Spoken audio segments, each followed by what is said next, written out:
Assalamualaikum warahmatullahi wabarakatuh. Perkenalkan, nama saya Dindi Putra Adrian dengan NIM 20042198. Di sini saya akan menjelaskan materi sesuai RPS hari ini untuk memenuhi tugas mata kuliah perencanaan pembangunan.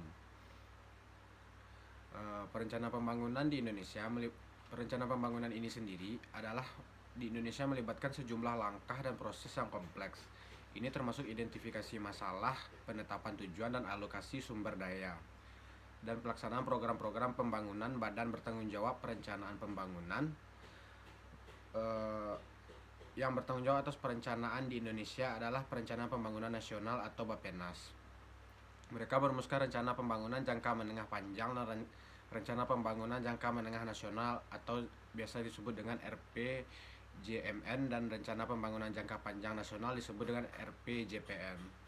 Perencanaan pembangunan Indonesia melibatkan konsultasi dengan berbagai pemangku kepentingan termasuk pemerintah daerah, sektor swasta, dan masyarakat sipil. Tujuannya adalah untuk mencapai pembangunan yang berkelanjutan, meningkatkan kesejahteraan masyarakat, dan mengatasi berbagai masalah sosial dan ekonomi.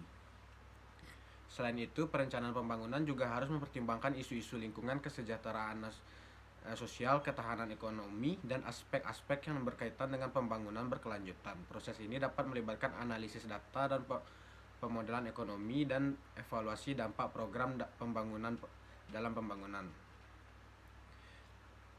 Di Indonesia sendiri, dimensi kunci lembaga perencanaan pembangunan melibatkan beberapa elemen penting. Seperti contohnya, perencanaan pembangunan mencakup berbagai aspek perencanaan ekonomi, sosial, infrastruktur, dan lingkungan.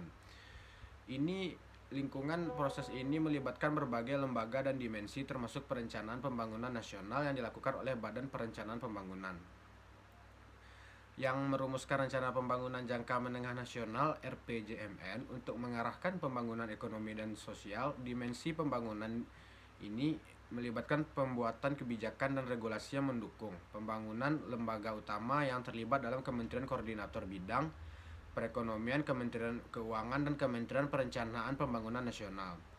Lembaga regional seperti Dewan Perwakilan Rakyat, Dewan Perwakilan Daerah yang memiliki peran dalam mengawasi aparatur serta kebijakan dalam pembangunan.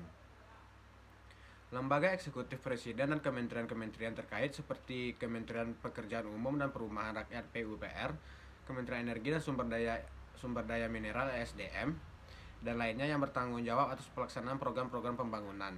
Selanjutnya adalah partisipasi dalam masyarakat.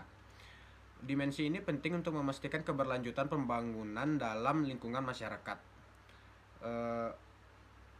Warga memiliki peran dan memberikan masukan mengawasi pelaksanaan proyek-proyek seperti mengadvokasi kebijakan dalam pembangunan yang inklusif dan berkelanjutan. Semua dimensi dan lembaga ini bekerjasama untuk merumuskan dan mengimplementasikan dan mengawasi rencana pembangunan di Indonesia.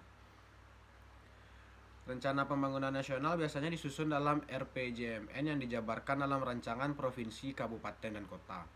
Sekian pembahasan materi yang dapat saya sampaikan. Jika ada kata salah, mohon dimaafkan.